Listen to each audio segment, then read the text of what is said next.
Hello friends, परिश्रम tutorial में आपका हार्दिक स्वागत है। आज हम प्राचीन भारत से रिलेटेड इम्पॉर्टेंट एमसीक्यू देखेंगे जो आपके सभी तरह के कंपटीशन एग्ज़ाम के लिए बहुत ही ज़्यादा इम्पॉर्टेंट है। तो आइए देखते हैं हमारा पहला क्वेश्चन है अर्नेस्ट मैके द्वारा सिंधु सभ्यता का काल का क्या निर्धारण किया गया था। ठीक है, ए 2500 ईसा पूर्व से 1500 ईसा पूर्व, बी 2800 ईसा पूर्व से 2500 ईसा पूर्व, सी 3000 ईसा पूर्व से 2500 ईसा पूर्व, डी 3500 ईसा पूर्व से 2800 ईसा पूर्व। तो इसका जो करेक्ट आंसर है वो है आपका ऑप्शन नंबर बी 2800 ईसा पूर्व से 2500 ईसा पूर्व जो है अर्नेस्ट मैके के द्वारा सिंधु सभ्यता का काल का निर्धारण किया गया था। ठीक है, अब हम अपने अगले क्वेश्चन की ओर बढ़ते हैं। प्राचीन युग में तक्षशिला किस खेल के लिए प्रसिद्ध था। ए घुड़सवारी, बी प्राणायाम, सी धनुर्विद्या, डी योग। तो इसका जो करेक्ट आंसर है वो है आपका ऑप्शन नंबर सी। जो तक्षशिला है वो धनुर्विद्या के लिए प्राचीन काल में क्या था, बहुत ज़्यादा प्रसिद्ध था। ठीक है, अब हम अपने अगले क्वेश्चन की ओर बढ़ते हैं। प्रसिद्ध ग्रंथ अमुक्तमाल्यद के रचयिता हैं ए तेनालीरामा, बी पतंजलि, सी कृष्णदेव राय, डी इनमें से कोई नहीं। तो इसका जो करेक्ट आंसर है वो है आपका ऑप्शन नंबर सी, कृष्णदेव राय द्वारा क्या लिखी गई थी, आपका जो ग्रंथ है अमुक्तमाल्यद इसकी रचना की गई थी। ठीक है, अब हम बढ़ते हैं हमारे अगले क्वेश्चन की ओर। निम्नलिखित में से किस शासक ने बौद्ध धर्म के विस्तार में योगदान नहीं दिया। ए हर्षवर्धन, बी कनिष्क, सी अशोक, डी पुष्यमित्र शुंग। तो इसका जो करेक्ट आंसर है वो है आपका option number D, Pushyamitra Shunga द्वारा बौद्ध धर्म के प्रचार में या विस्तार में किसी भी तरह का कोई योगदान नहीं दिया गया। ठीक है, अब हम बढ़ते हैं हमारे अगले क्वेश्चन की ओर। चोला शासन के किस शासक ने गंगईकोट चोला की सर्वोच्च उपाधि धारण किया था। ए राजेंद्र चोला प्रथम, बी राजाधिराज चोला, सी वीर राजेंद्र चोला, डी इनमें से कोई नहीं। तो इसका जो करेक्ट आंसर है वो है आपका ऑप्शन नंबर ए, राजेंद्र चोला प्रथम के द्वारा कौन सी उपाधि धारण की गई थी, तो आपका गंगईकोट चोला की उपाधि धारण की गई थी। ठीक है, अब हम बढ़ते हैं हमारे अगले क्वेश्चन की ओर। कवि कालिदास किसके दरबार के नवरत्नों में से एक थे। ए चंद्रगुप्त प्रथम, बी समुद्रगुप्त, सी चंद्रगुप्त विक्रमादित्य, डी कुमार गुप्त। तो इसका जो करेक्ट आंसर है वो है आपका चंद्रगुप्त विक्रमादित्य। इन्हीं को क्या बोला जाता है, चंद्रगुप्त द्वितीय। ठीक है, अब हम बढ़ते हैं हमारे अगले क्वेश्चन की ओर। मौर्य काल में निम्नलिखित में से कौन सा शिक्षा का सबसे प्रसिद्ध केंद्र था। ए तक्षशिला, बी नालंदा, सी वल्लभी, डी उज्जैनी। तो इसका जो करेक्ट आंसर है वो है आपका जो तक्षशिला था वो मौर्य काल में क्या था, शिक्षा का सबसे ज़्यादा प्रसिद्ध केंद्र था। ठीक है, अब हम अपने अगले क्वेश्चन की ओर बढ़ते हैं। ईसा पूर्व की दूसरी शताब्दी के प्रारंभ में उत्तर अफगानिस्तान में स्थापित भारत यूनान राज्य था। ए बैक्ट्रिया, बी सीथिया, सी जेड्रेसिया, डी आर्या।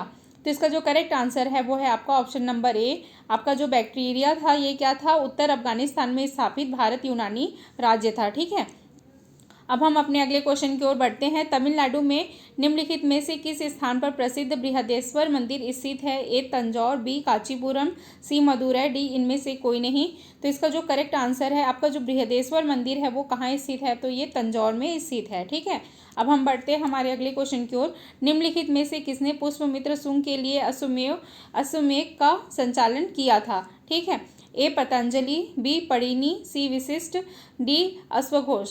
तो याद रखेंगे आपका जो पुष्यमित्र शुंग है उनके द्वारा अश्वमेध यज्ञ कराया गया था और इसका संचालन किसके द्वारा किया गया था, तो पतंजलि के द्वारा किया गया था। Option number A correct answer होगा। हमारा नेक्स्ट क्वेश्चन है भारत में ईसाई धर्म में प्रवेश कब किया। ए पहली शताब्दी में, बी अकबर के शासनकाल में, सी 15वीं शताब्दी में, डी 1757 में। ठीक है, तो इसका जो करेक्ट आंसर है वो है आपका ऑप्शन नंबर ए, पहली शताब्दी में भारत में क्या किया था, ईसाई धर्म का प्रवेश किया था। ये कब हुआ था, तो ये आपका 52 ईस्वी में हुआ था, आप लोग याद रखिएगा। ठीक है, अब हम बढ़ते हैं हमारे अगले क्वेश्चन की ओर। निम्नलिखित में से किस युद्ध के पश्चात अशोक ने बौद्ध धर्म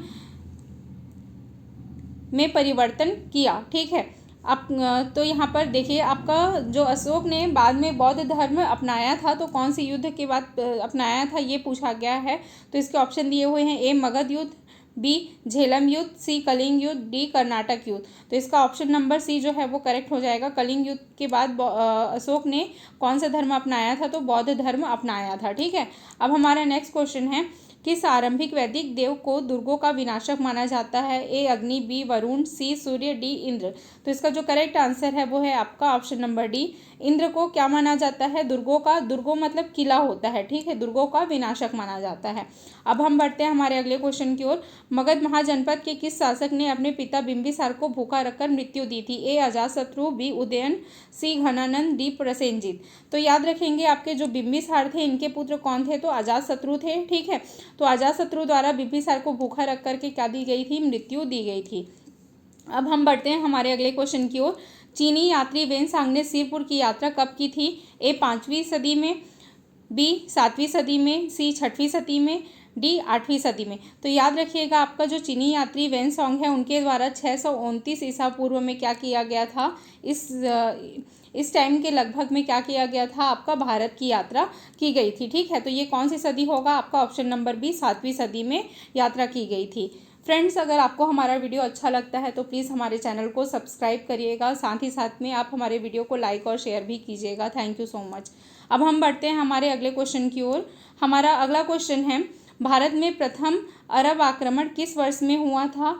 ए 632 ईस्वी, बी 670 ईस्वी, सी 712 ईस्वी, डी 1026 ईस्वी। ठीक है, तो इसका करेक्ट आंसर है वो है आपका ऑप्शन नंबर सी, 712 ईस्वी में भारत में क्या हुआ था? प्रथम अरब आक्रमण हुआ था।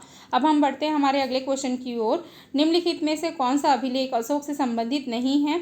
ए गिरनार, बी कालसी, सी धौली, डी हाथी गुफा। तो इसका जो करेक्ट आंसर है वो है आपका ऑप्शन नंबर डी, जो हाथी गुफा है वो आपके अशोक के अभिलेख में से संबंधित नहीं है। ठीक है, अब हम बढ़ते हैं हमारे अगले क्वेश्चन की ओर। भारत के राष्ट्रीय प्रतीक को अशोक द्वारा किस स्थान में बनवाए गए सिंह चतुर्भुज से अपनाया गया? ए सांची, बी इलाहाबाद, सी रामपुरवा, डी लौरिया नंदनगढ़, ई सारनाथ।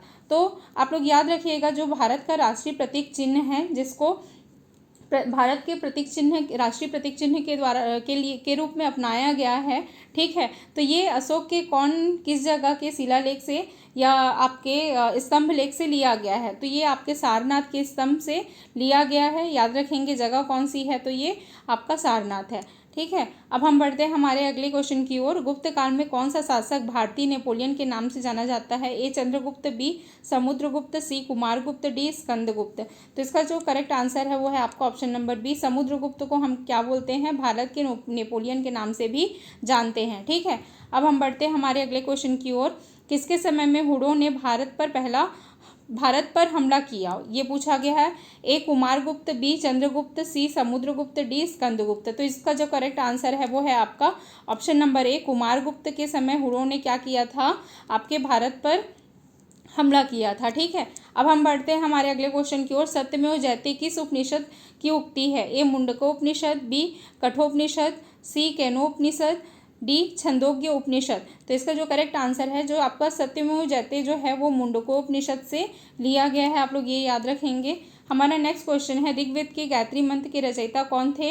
ए विश्वामित्र, बी वशिष्ठ, सी अगस्त्य, डी इनमें से कोई नहीं। तो इसका जो करेक्ट आंसर है वो है आपका ऑप्शन नंबर ए, विश्वामित्र के द्वारा आपके गायत्री मंत्र की रचना की गई थी। ठीक है, अब हम बढ़ते हैं हमारे अगले क्वेश्चन की ओर। महावीर स्वामी ने किस भाषा में उपदेश दिए? ए पाली, बी संस्कृत, सी प्राकृत, डी गुजराती। तो इसका करेक्ट आंसर है आपका प्राकृत भाषा में आपके महावीर स्वामी जी ने क्या दिए थे? उपदेश दिए थे। ठीक है, अब हम बढ़ते हैं हमारे अगले क्वेश्चन की ओर। भारत के शिलालेखों को पढ़ने वाला प्रथम अंग्रेज कौन था? A Harry Smith, B Charles Metcalfe, C James Prinsep, D इनमें से कोई नहीं। तो आप लोग याद रखेंगे जो जेम्स प्रिंसेप है इनके द्वारा क्या पढ़ा गया था? अशोक के शिलालेखों को सबसे पहले पढ़ा गया था। ठीक है, अब हम बढ़ते हैं हमारे अगले क्वेश्चन की ओर। उत्तर वैदिक काल के सर्वाधिक लोकप्रिय देवता थे? ए इंद्र, बी सोम, सी प्रजापति, डी अश्विन। तो इसका जो करेक्ट आंसर है वो है आपका प्रजापति जो है वो उत्तर वैदिक काल के सर्वाधिक लोकप्रिय देवता हो गए थे। ठीक है, अब हम बढ़ते हैं हमारे अगले क्वेश्चन की ओर। ऋग्वेद में कितनी ऋचाएँ हैं? ए 1028, बी 1017, सी 1128, डी आपका 1020। तो इसका जो करेक्ट आंसर है वो है आपका 1028 ऋचाएँ हैं किसमें है? ऋग्वेद में है। अब हम बढ़ते हैं हमारे अगले क्वेश्चन की ओर। मौखरी शासकों की राजधानी क्या थी? ए थानेश्वर, बी कंजौर, सी पुरुषपुर, डी इनमें से कोई नहीं। तो इसका जो करेक्ट आंसर है आपका कन्नौज जो थी आपकी मौखरी शासकों की क्या थी? राजधानी थी। अब हम बढ़ते हैं हमारे अगले क्वेश्चन की ओर। निम्न में से मगध साम्राज्य की राजधानी नहीं रहा? ए गिरिव्रज, बी राजगृह, सी पाटलिपुत्र, डी कौशाम्बी। तो ध्यान रखिएगा आपका गिरिव्रज भी मगध का राजधानी थी। राजगिरी भी मगध की राजधानी थी। पाटलिपुत्र भी मगध की राजधानी थी। जो आपकी कौशाम्बी है वो मगध की राजधानी नहीं थी। तो ये आपका करेक्ट आंसर हो जाएगा ऑप्शन नंबर डी। अब हम बढ़ते हैं हमारे अगले क्वेश्चन की ओर। विक्रमशिला नामक प्राचीन विश्वविद्यालय की स्थापना बंगाल के किस शासक ने की थी? ए धर्मपाल, बी गोपाल, सी देवपाल, डी महिपाल। तो याद रखेंगे आपका जो विक्रमशिला प्राचीन विश्वविद्यालय है इसकी स्थापना किसके द्वारा की गई थी? तो ये धर्मपाल के द्वारा की गई थी। ठीक है, ये कहाँ के शासक थे? तो ये बंगाल के शासक थे। अब हम बढ़ते हैं हमारे अगले क्वेश्चन की ओर। निम्नलिखित में से कौन सा अशोककालीन अभिलेख खरोष्ठी लिपि में है? ए कालसी, बी गिरनार, सी शहबाजगढ़ी, डी मेरठ। तो याद रखेंगे आपका जो करेक्ट आंसर नंबर सी जो है वो आपका क्या है? करेक्ट आंसर है। शहबाजगढ़ी जो थी वो कौन सी लिपि में थी? तो ये खरोष्ठी लिपि में थी। तो फ्रेंड्स हमारे 30 MCQ जो हैं वो कंप्लीट हो गए हैं। अगर आपको हमारा वीडियो अच्छा लगता है तो प्लीज़ हमारे चैनल को सब्सक्राइब करिए, साथ ही साथ में लाइक और शेयर भी कीजिए। Thank you so much.